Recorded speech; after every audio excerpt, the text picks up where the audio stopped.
Chapter 1. The Girl with a Future. On the 1st of July, 1961, a baby girl was born at her family home in Sandringham, Norfolk. Her parents, Francis and Johnny Spencer, couldn't decide what to call her at first.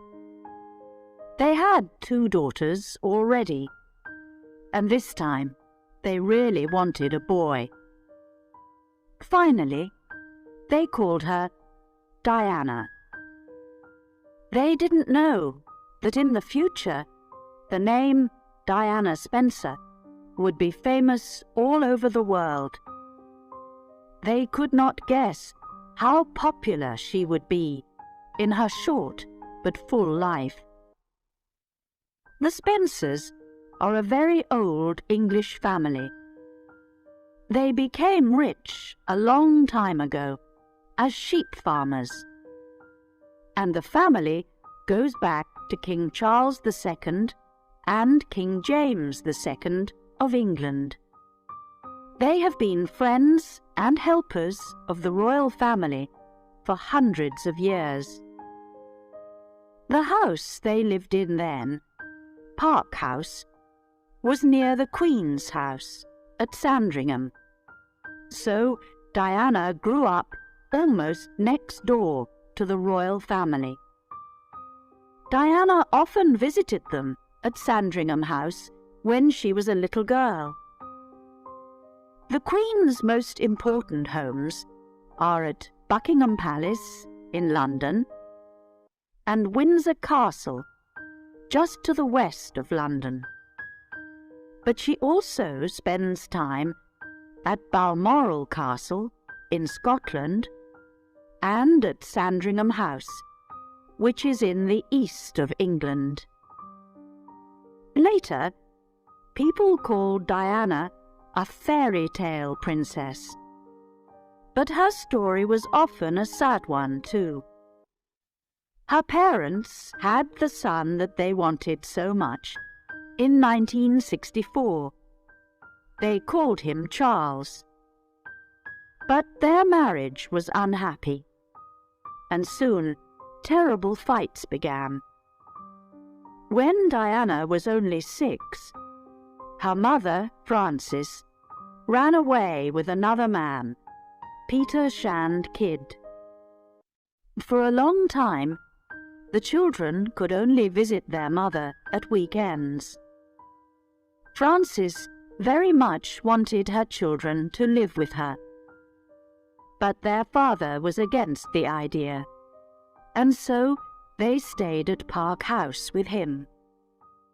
Other women came to the house to look after the children, but they didn't usually stay long. The children made trouble for them. They threw their clothes out of the window or locked them in the toilet.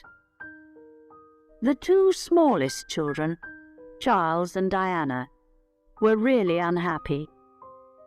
Each night in bed, Charles cried for his mother, and Diana lay there alone, listening to him. She was too frightened of the dark house to get out of bed and go to him. But Diana and Charles were a loving brother and sister. As time went on, they often travelled by train together to visit their mother. Diana was always friendly with her 2 older sisters, Sarah and Jane, but they had different lives. Johnny Spencer tried to do his best for the 4 children, and at Christmas they could choose all the presents that they wanted. There were too many presents, and not enough hugs and kisses, they remembered later. Diana loved her father and wanted to look after him. She liked to help in the house too, and to look after her animals. She had a cat, Marmalade, and a dog called Jill. Like a lot of English girls, Diana learned to ride a horse. But after she broke her arm in an accident, she was frightened and didn't want to ride again. Like the children in many rich or old families in England, the Spencer children went away to school. Diana went to Riddlesworth Hall School in 1970, when she was only 7. She lived there during the term and came home in the holidays. In 1974, she went on to her mother's old school, West Heath School in Kent, which was on the other side of London from Norfolk. Her sisters, Sarah and Jane, were also students there. By then, her mother wasn't living in London, but in Scotland. She and her husband Peter had a large farm on an island. It was a wild and beautiful place, and Diana had some lovely holidays there. In Diana's young life, everything was always changing, and she often felt alone. She was very sad when her grandmother, her father's mother, died in 1972. Her grandmother was a very kind woman. She looked after Diana a lot when her parents separated. Things changed even more in 1975, when her grandfather died too, and the Spencer family moved into the old family home at Althorp in Northamptonshire.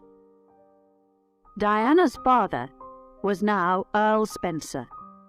Diana became Lady Diana Spencer, and her brother Charles a Viscount. Later, he too became an Earl.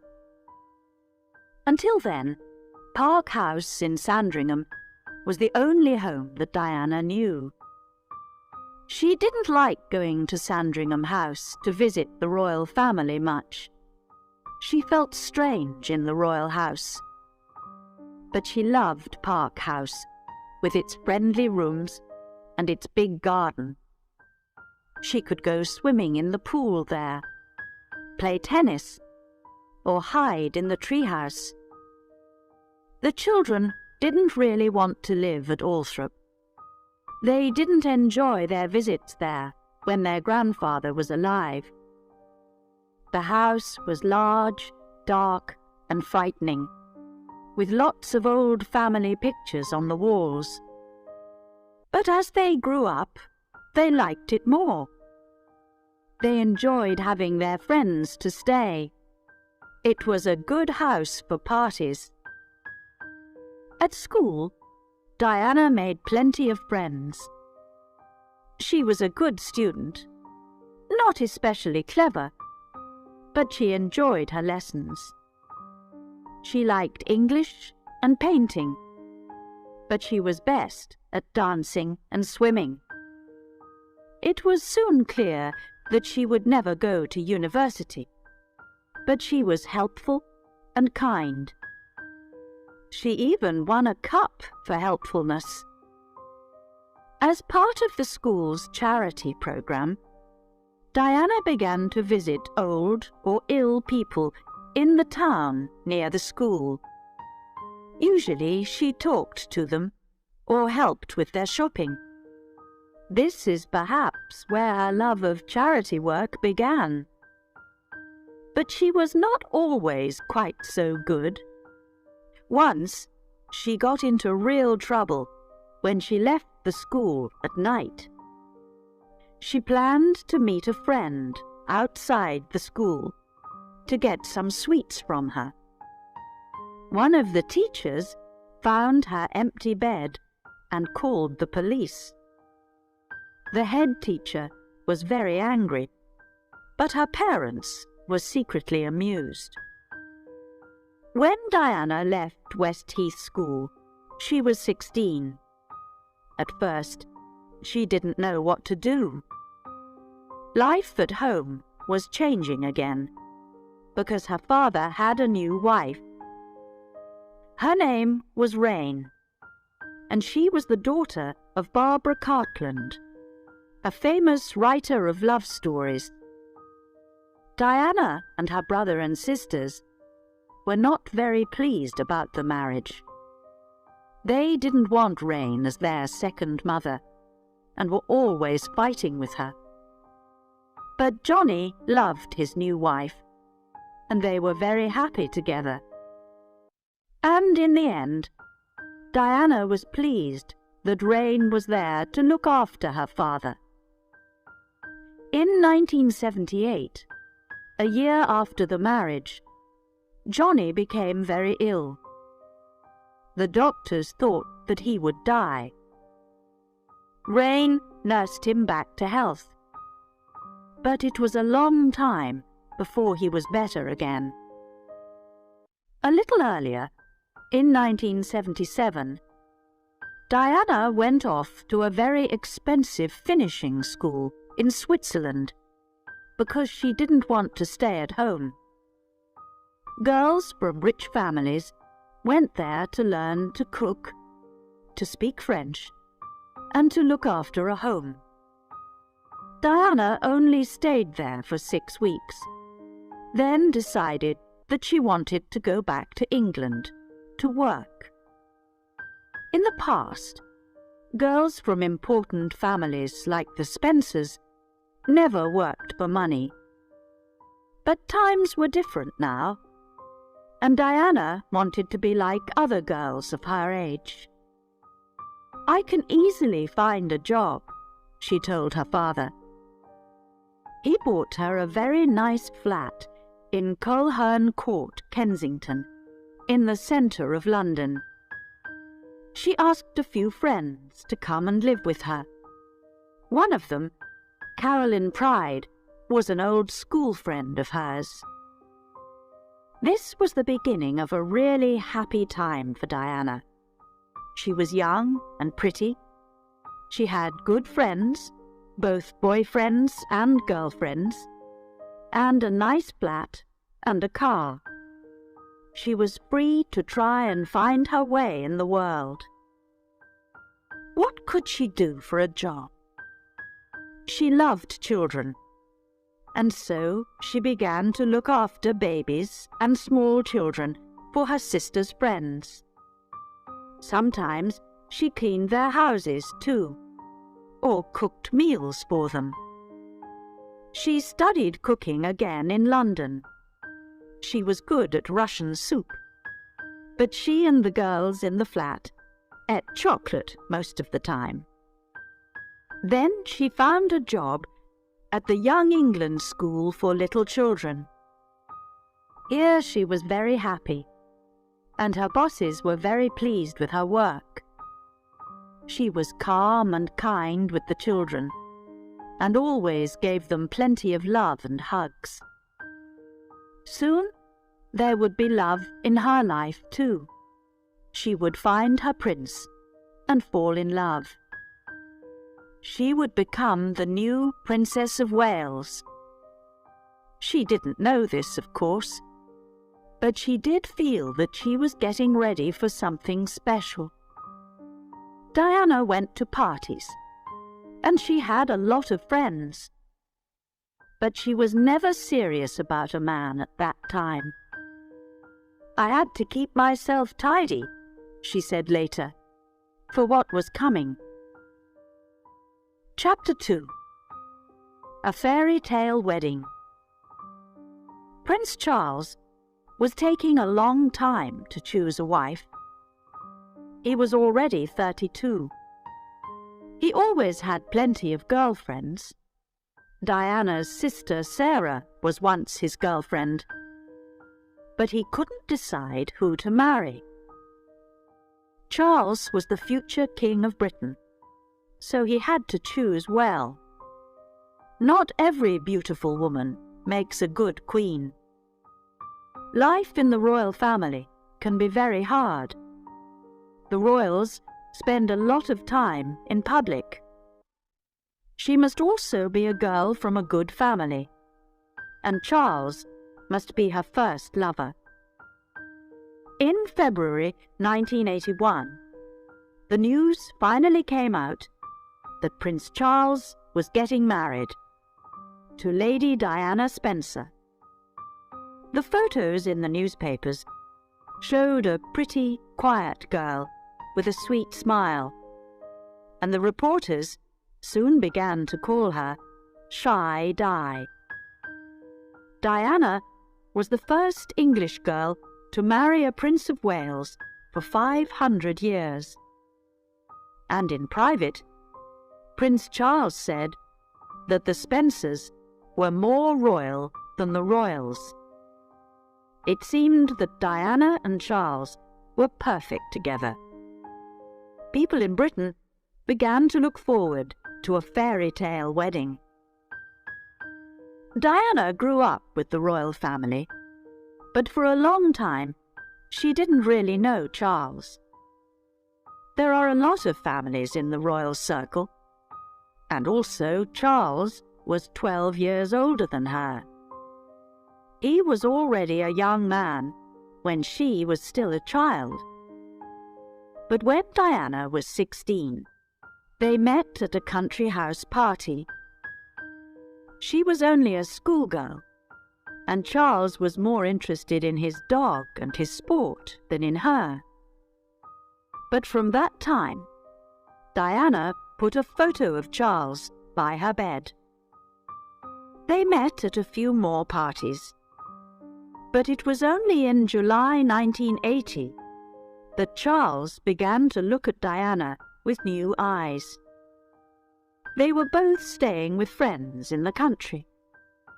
In the evening, Diana sat next to Charles outside in the garden. She was telling him that she saw him at a funeral a year earlier. "You looked so sad," she said. "I thought, it's wrong that you're alone. You need someone to look after you." Charles's heart opened to her, and from then on, he was seriously interested in her. He asked her out for an evening of music, with supper later at Buckingham Palace. But he didn't give Diana much time. She only had 20 minutes to wash her hair and get ready.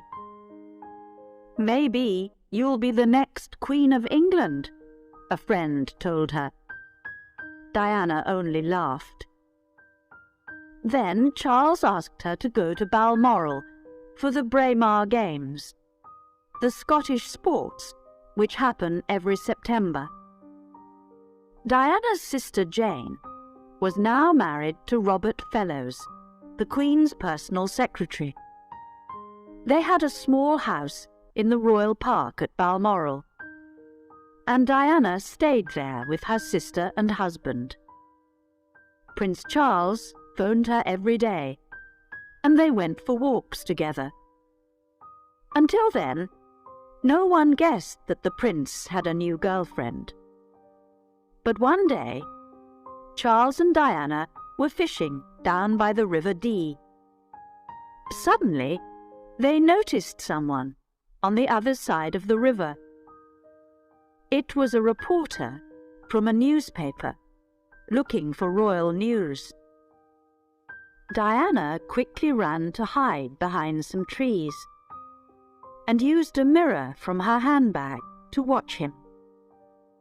Two other photographers hurried to the same place by the river. They were all very excited, trying to see this new woman in Charles's life. Diana escaped from them that day, but soon the reporters knew her name, and it was in all the newspapers. Now her life began to change. The public wanted to know all about her, and paparazzi followed her everywhere. They followed her in her little red mini-metro car. They phoned her in the middle of the night and waited for her outside the Young England school. Even when she agreed to a photograph, they still made trouble. The light was shining behind her skirt and showed all of her long, beautiful legs. It was a very difficult time for a shy young girl, and the royal family didn't help her. Even Charles was not amused by the photograph. Diana began to understand that even famous and popular people can be very much alone. When Prince Charles finally asked her to marry him in February 1981, she agreed. She arrived back at her flat very happy that night. Her friends were waiting for her. They knew that it was something special. Diana said, "I've got news for you, but I must go to the toilet first." So they all knocked on the toilet door until she told them. "I'm going to marry Prince Charles," she called out, half laughing and half crying.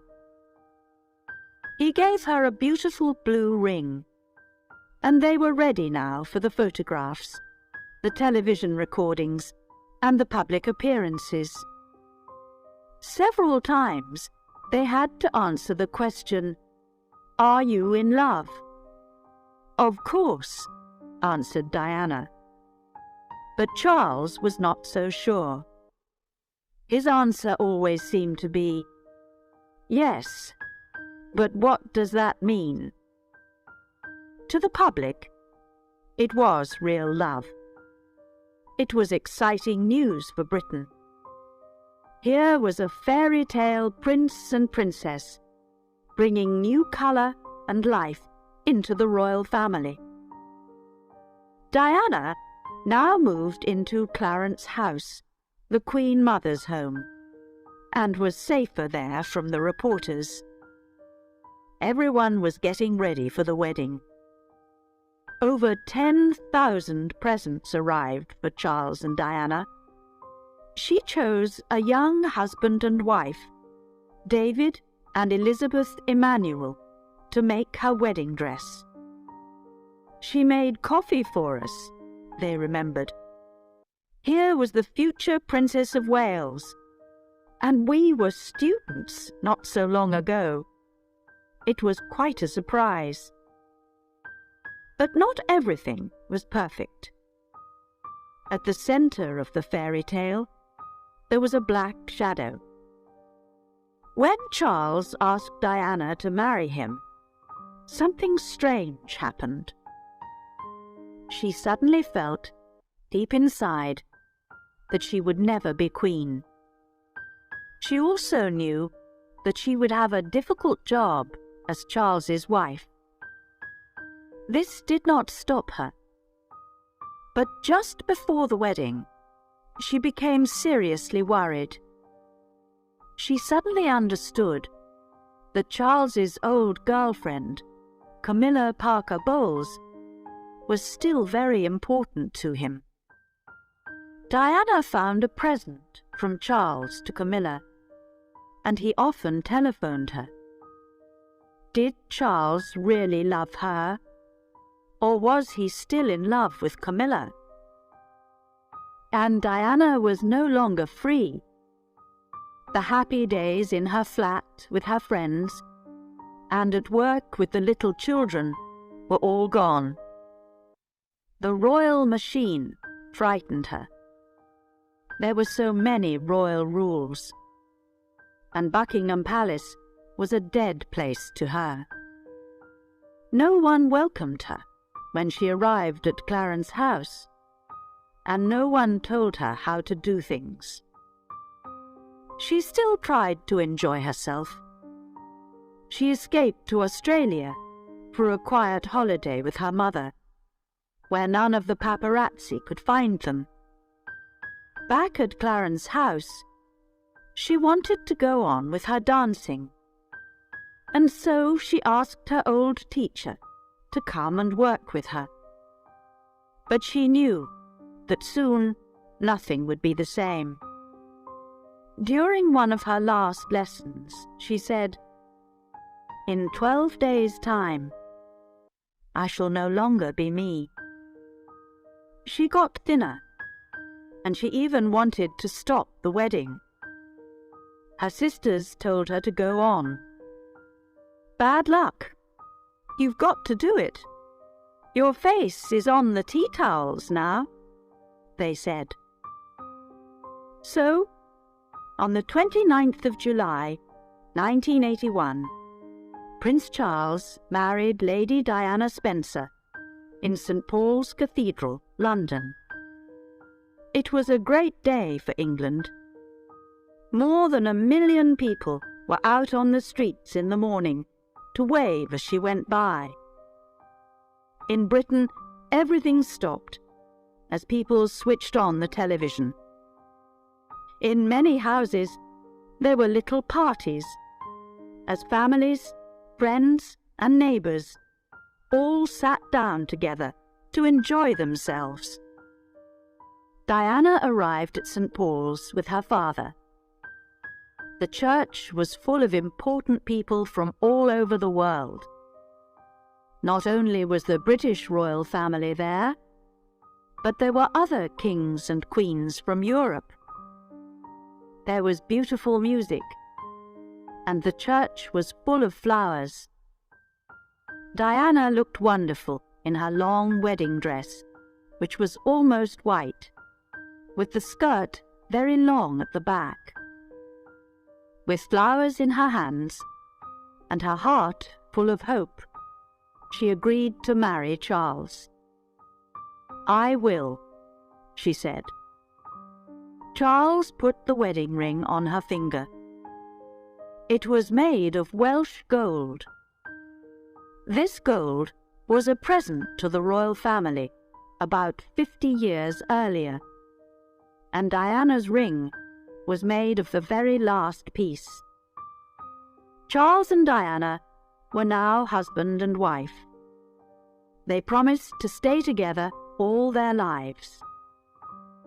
The crowds who were shouting, "Lady Di, Lady Di," now changed the words to "Princess Di, Princess Di." They went back to Buckingham Palace, where Charles kissed his new wife in public. Then they left for their wedding holiday. First at a house called Broadlands, then on the royal ship Britannia. Diana was suddenly the world's favourite woman. Her face really was on the tea towels, and on cups, glasses, spoons, and all kinds of things that people bought at the time of the royal wedding. They wanted something to record and remember that special day, the most important royal day since Elizabeth became Queen in June 1953. In some ways, Queen Elizabeth was still part of a picture which was painted by the famous Queen Victoria over 100 years before. In this picture, the royal family is a good Christian family. They show a polite face in public and keep all their problems secret. Royal children must learn that their country comes first and their personal life second. Sadly, this can also give us a royal family which seems cold and far away. Queen Elizabeth did try to make the royal family more modern. Once, most royal children studied at home, but her son, Prince Charles, went away to school and university. In the 1960s, television cameras recorded her home and her family life for the first time, so that people began to know the royal family a little bit better. But in the end, it was not enough for modern times. So could the fairy tale marriage possibly have a happy ending? Did Charles really love Diana when he married her? He probably tried to do his best at the time, but it was difficult for him too. In the past, kings and princes married to make the royal family stronger and to have children. Now, Charles had to find the right wife for the royal family and marry for love. Could Diana be the perfect royal wife when she was also a modern girl? In 1981, we didn't ask ourselves these questions. We all wanted to enjoy the fairy tale while we could. Chapter 3. The Young Princess. In her new marriage, Diana was like a young bird who was learning to fly. At school, she was too shy to speak in public. Now she was making public appearances all the time as one of the royal family. One of her first public visits was in May, just before she got married. This was to Tetbury, a town near Prince Charles's new country home at Highgrove in Gloucestershire. Crowds of people came out to see Diana.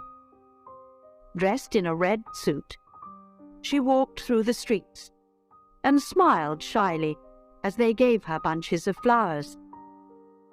It took some time before she wasn't frightened of these public appearances.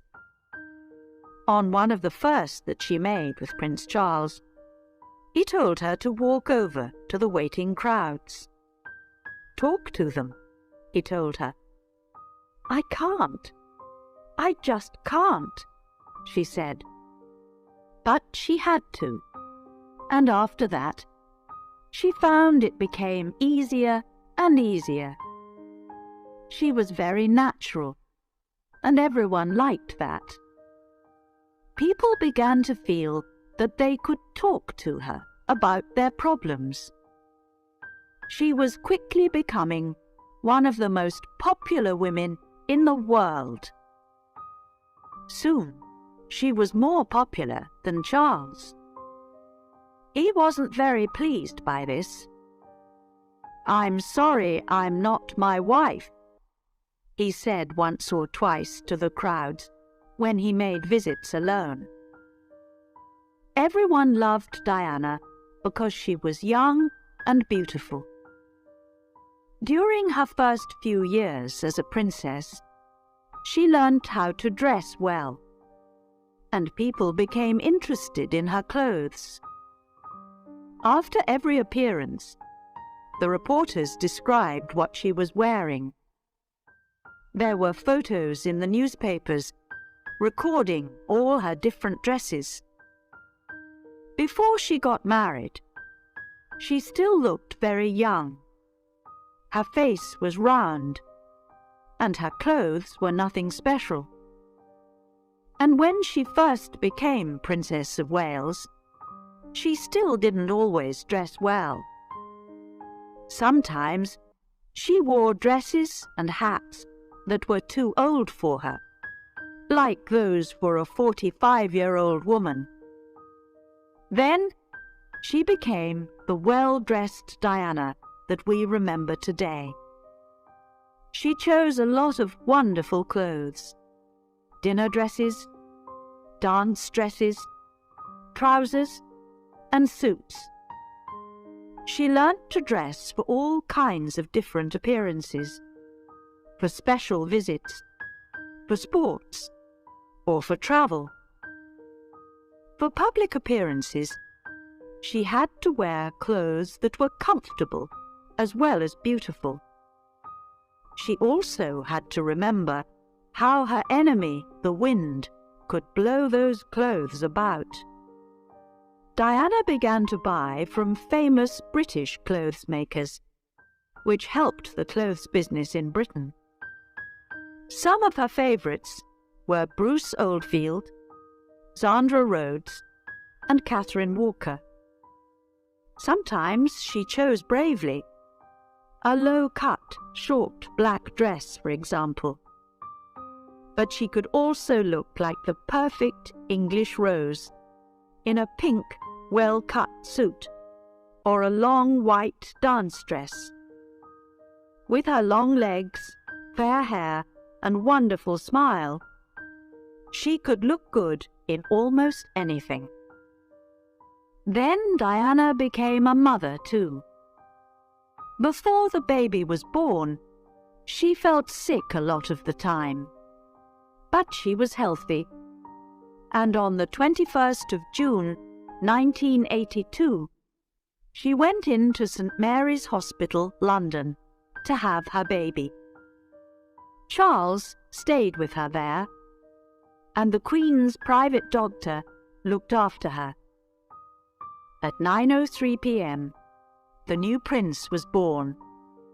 Crowds were waiting outside. "Nice one, Charlie," they shouted when they heard the news. "He's got fair hair," the proud father told them. At first, the new parents couldn't agree on names. Charles wanted to call the baby Arthur, but Diana preferred William. On the 3rd of August, in the music room at Buckingham Palace, they gave their son the names William, Arthur, Philip, Louis. Diana's first big public visit was to Australia, New Zealand, and Canada, early in 1983. Usually, royal babies and small children stayed at home when their parents went to other countries. When Prince Charles was only a little boy, for example, his mother, Queen Elizabeth, went away for several months. And when they finally met again, she only shook his hand. Diana was a different kind of mother. She wanted to keep her children with her and to give them plenty of love. She wasn't afraid to hug and kiss them in public. So Charles and Diana took baby William with them. Great crowds came out to see the Prince and Princess of Wales, and Diana quickly became popular in those countries too. She was always ready to do what people liked best. On her first visit to Wales, she spoke in Welsh. Then, in New Zealand, she met a Maori woman and touched noses to say hello in the local way. Soon, another baby was coming. And on the 15th of September, 1984, Prince Harry was born. When the family was in London, they lived in a large flat at Kensington Palace. It had 4 sitting rooms, a dining room, and 4 bedrooms. Diana chose all the colours and the furniture, and tried to make it a real family home. Here, she looked after her boys. She often played with them and helped them with their early lessons. But it was important that they met other children too. Charles wanted William and Harry to study at home with a private teacher, but Diana didn't agree. So, in September 1985, William went to his first school. In 1987, he went on to Wetherby School. On his first day, she took him there, just like any other mother, and together they met his new teacher. Diana was now a busy princess, wife, and mother. But she was beginning to work with charities now too, which quickly became one of the most important things in her life. In 1982, the newspapers reported that Diana was now working with 5 charities. By the time that she was 24, she was working with 18. She began to visit people in hospital. She wasn't afraid to meet people who were dying. And she began to meet people with terrible illnesses like AIDS. A lot of people were frightened that you could catch AIDS by touching someone. Diana held the hand of a man with AIDS to show that this wasn't true. The photographs of this helped people with AIDS a lot. She worked hard, but she still wanted to have a good time too. She practiced a special dance secretly with the famous dancer Wayne Sleep. Then, one night at the theatre, she suddenly went up to the front to dance with Wayne. She wanted to surprise Prince Charles. The newspapers were full of it the next day. Only Prince Charles was not so pleased.